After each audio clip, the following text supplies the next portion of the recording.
Hello everyone, मेरे wonderful life wonderful home में आप लोग का स्वागत है। आज एक और कहानी लेके आप लोग के पास आई हूँ। वो है एक राज्य में एक राजा रहता था। वो बहुत ही अत्याचारी था। वो लोगों को प्रजा को बहुत ही कष्ट देता था। एक दिन राजा सैर के निकले, घोड़े पे सवार होकर सैर के लिए अपने राज्य पे निकले। तब उसी बीच एक साधु आया और उनसे भिक्षा मांगने लगी। तो राजा ने उनको इनकार करके आगे बढ़ गए।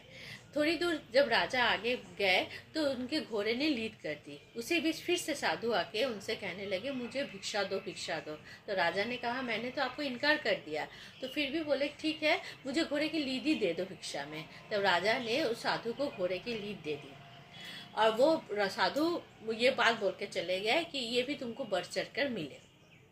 जब राजा महल पे आए तो महल पे जब वो रात को सो रहे थे तो थोड़ी देर बाद उनको बहुत खराब बदबू आने लगी। तो उठ के देख रहे कि महल के चारों तरफ घोड़े की लीद से भर गया है।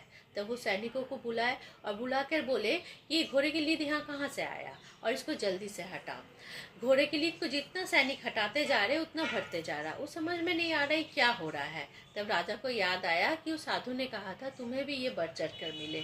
तब राजा ने सैनिकों को आदेश दिया कि जाओ, जाके उस साधु को पकड़ के मेरे पास ले आओ। जब साधु को लोग पकड़ के राजा के पास पेश किए तो राजा ने कहा कि ये सब क्या हो रहा है। तब साधु ने कहा, जो तुमने मुझे दिया वही तुम्हारे पास आ रहा है।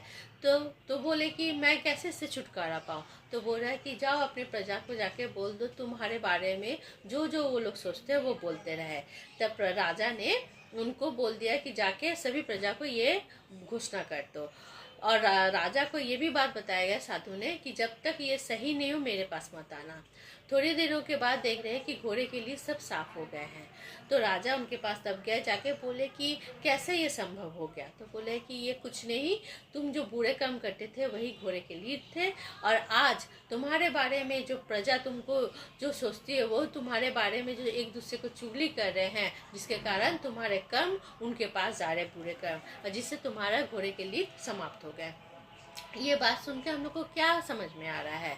ये कहानी में ये बताया जा रहा है कि हमारे जो बुरे कर्म होते हैं ये तभी हट सकते हैं जब हम लोग अपने किसी को चुगली करना बंद करें। क्योंकि चुगली करने से दूसरे के बुरे कर्म हमारे पास आते हैं।